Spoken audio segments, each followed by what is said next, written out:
বাকের মধ্যে বলেন আল্লাহর হাবিবের এক সাহাবী এসে নবীকে বলে আফজালুল আ'মাল ও রাহমাতুল লিল আলামিন, নবী আমার আপনি বলেন সবচেয়ে উত্তম আমল কি? আমার নবী রাহমাতুল লিল আলামিন, রহমতে আলম, নবী ডাক দিয়া বলে ও সাহাবা, সবচেয়ে উত্তম আমল তুমি জানতে চাও? সবচেয়ে উত্তম আমল হলো জিহাদু ফি সাবিলিল্লাহ, আল্লাহর রাস্তায় জিহাদ করা। সাহাবী প্রশ্ন করে কিলা ইয়া রাসূলুল্লাহ, ও নবী আমার এরপরে কোন আমল? আল্লাহর নবী হজ্জুল মাবরুর, এরপরের আমল হলো হজ্জ মাবরুর। বলে এমন হজ যে হজ আল্লাহর দরবারে কবুল হয়, এমন হজ যে হজ আল্লাহর দরবারে কবুল হয়, এমন হজের নাম হলো হজ্জ মাবরুর। হজ্জ মাবরুরের ফজিলত রাহমাতুল লিল আলামিন, তিনি তিরমিজি শরীফের 1111 নম্বর হাদিসের বর্ণনায় আল্লাহর রাসূল বলেন عن أبي هريرة رضي الله تعالى عنه قال قال رسول الله صلى الله عليه وسلم من حج لله ولم يرفث ولم يفسق غفر له ما تقدم من ذنبه أو كما قال النبي عليه الصلاة والسلام رحمة للعالمين বলে হজ্জে মাবরুর কেউ যদি করে, কেউ যদি হজ করে, কারো বান্দা কোনো বান্দার যদি হজ আল্লাহর দরবারে কবুল হয়, কোনো বান্দার যদি হজ্জে মাবরুর হয়, নবীজি বলেন হজ্জে মাবরুরের ফজিলত মনে হয় যেন বান্দা ধরেন বাংলাদেশ থেকে কোনো বান্দা হজ করতে গেছে, যাওয়ার পরে হজ শেষে আবার যখন বাংলাদেশে ফিরে আসে, নবীজি বলে কায়াউমিন ওয়ালাদাতহু উম্মুহু রাজা কায়াউমিন ওয়ালাদাতহু উম্মুহু, কয় বান্দা কেমন যেন মনে হয় যেন মায়ের গর্ভে থেকে সবে মাত্র দুনিয়ার জমিনে জন্মগ্রহণ করছে। মায়ের গর্ভে থেকে জন্মগ্রহণ করলে কোনো গুনাহ থাকে না, বুঝেন না কথা? মায়ের গর্ভে থেকে জন্মগ্রহণ করার পর কোনো গুনাহ আসে না। দুনিয়ার কোনো কাদামাটি তার কলবে লাগছে কিনা? লাগছে? লাগে নাই। নবীজি বলে কোন বান্দা যদি হজ করে আসে, হজ্জে মাবরুর করে, তাহলে বান্দা কেমন যেন এত পরিমাণে আল্লাহ ধুয়ে মুছে গুনাহ মাফ করে তাকে পবিত্র বানায়া দেয়, মনে হয় যেন সবে মাত্র মাসুম বাচ্চা দুনিয়ার জমিনে ভূমিষ্ঠ হয়েছে।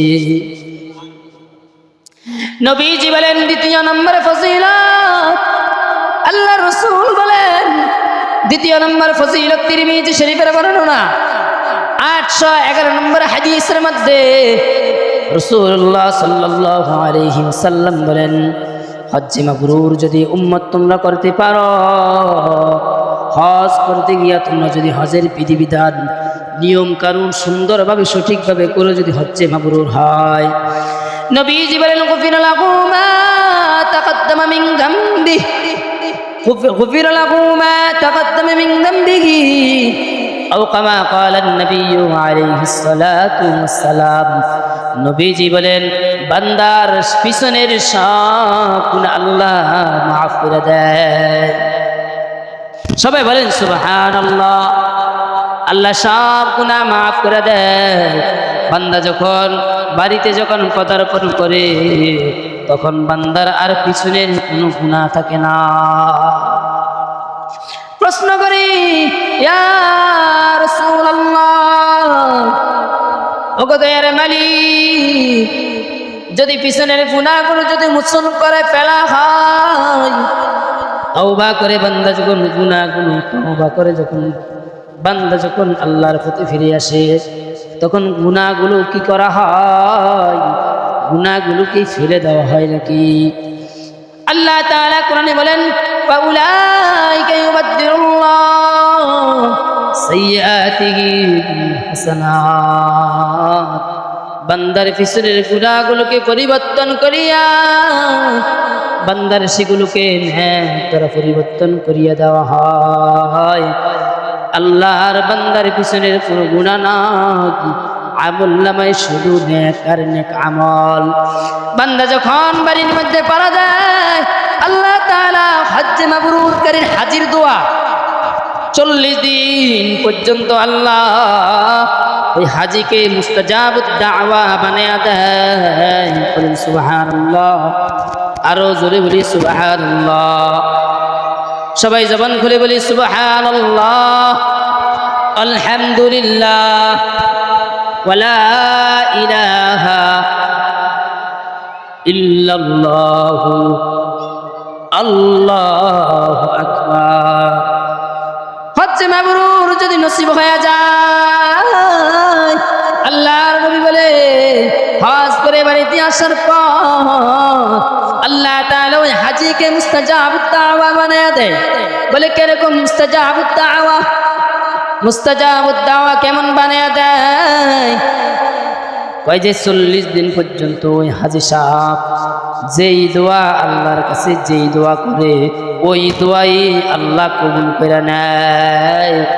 বজুরে বলি সুবহানাল্লাহ। তার মানে হাজিকে আল্লাহ মুস্তাজাবুদ দাওয়া বানায়া দেয়। 40 দিন পর্যন্ত বান্দা যেই দোয়া করে ওই দোয়াই আল্লাহ কবুল করে নেয়। মক্কায় কাবা তাওয়াফ করার পর চলে যাই আমরা মদিনায়। মদিনায় কেন যাই? মদিনায় আছে আমার নবীর রওজা। মদিনায় আছে আমার নবীর রওজা। আমার নবী শুয়ে আছে সেই মদিনায়। মদিনার জায়গাটা এত দামি, দামি এক জায়গা মদিনা। এই মদিনায় যাওয়ার জন্য সারা দুনিয়ার মানুষ কান্দে, সারা দুনিয়ার মানুষ আবেগপ্রবণ হয়ে যায়, মদিনার জন্য পাগল। মদিনার জমিনে বসবাস করছেন 4 মাযহাবের ইমামের নাম। 4 মাযহাবের নাম। এক মাযহাব হলো মালিকি মাযহাবের ইমামের নাম হলো ইমাম মালিক রাহমাতুল্লাহি আলাইহি। ইমাম মালিক তিনি মক্কা শরীফ হজ করতে আসে না। ইমাম মালিক জিন্দেগি ভর মদিনার জমিনে কাটিয়ে দিছে। মদিনার জমিনে জুতা পায়ে দিয়া হাঁটে না। জিজ্ঞাসা করা হয়, ওরে ইমাম মালিক আপনি কেন মদিনার জমিনে হাঁটেন তো জুতা পায়ে দেন না?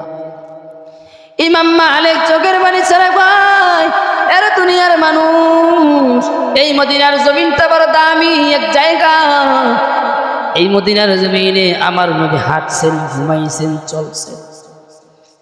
আমি যদি জুতা পায়ে দিয়ে হাঁটি আমি তো জানি না কোথায় আমার নবীর পা লাগছে, কোথায় আমার নবীর হাত লাগছে, কোথায় আমার নবীর চেহারা মোবারক লাগছে আমি জানি না। যার কারণে আমি যেদিকে তাকাই সেদিকে আমার নবী রাহমাতুল লিল আলামিনের কিরান পাই। মদিনা যাইতে পারলাম না, মদিনা দেখতে পারলাম না। মদিনা নাম কত সুন্দর, মদিনা কেড়েছে অন্তর। আমি সেই মদিনার পথের ধুলি আমি মাখতে পারলাম না। বলেন সবাই, মদিনা যাইতে পারলাম না, মদিনা দেখতে পারলাম না।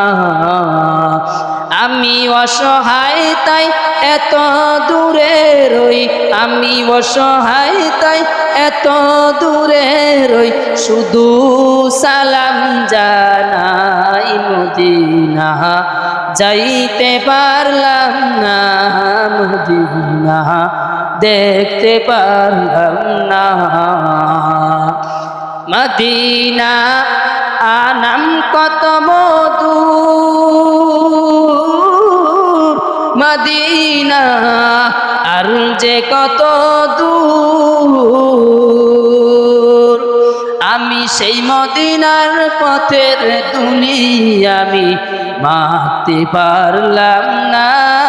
মদিনা যাইতে পারলাম না, মদিনা দেখতে পারলাম না।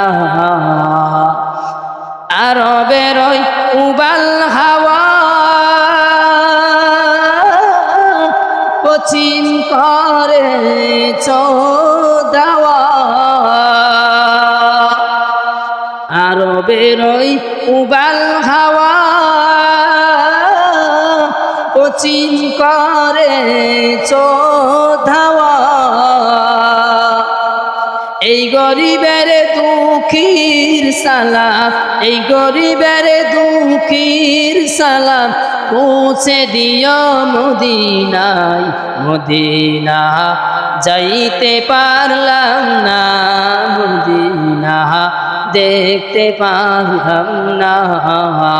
সবাই মদিনায় যাইতে চাইতো? সবাই হাত তুলে দেখে মদিনায় যাইতে চাইতো? মদিনায় যাওয়ার জন্য যদি নিয়ত করে থাকে, শুধু আল্লাহর কাছে চোখের পানি ফেলে কাঁদো আর আল্লাহর কাছে দোয়া করে, আল্লাহ যেই জমিনের মধ্যে আমার নবী শুয়ে আছে, ওগো আল্লাহ যেই জমিনের মধ্যে রহমতুল্লিল আলামিন চিরনিদ্রায় আছেন, ওরে মাওলা ওই জমিনে একবার হলো জীবনে নিয়ে বলেন আমিন। মদিনায় যাওয়ার জন্য কারো দিনে যদি তামান্না থাকে, টাকার জন্য যাইতে পারে না, সম্পদ নাই, কিন্তু তার দিলে বড় আশা মদিনায় কিভাবে যাই, মদিনায় কিভাবে যায়। কিন্তু আল্লাহ ওই সম্পদ না থাকলে আল্লাহ কোনো না কোনো ব্যবস্থা করে আল্লাহ মদিনায় পৌঁছায়া দেয়। আল্লাহর এক বান্দা, ছোট্ট এক রিফাত, ছোট্ট এক মানুষ, আল্লাহ টাকা নাই পয়সা নাই, গরিব ঘরের সন্তান, গরিব ঘরের সন্তান, ছোট্ট এক রিফাত মাহমুদ, ছোট এক বাচ্চা, গরিবের সন্তান মদিনার জন্য কাঁদছে। কিন্তু আল্লাহ তাআলা এমন ভাবে কবুল করছে, কিছুদিন আগে ওই ছোট্ট মানুষ তার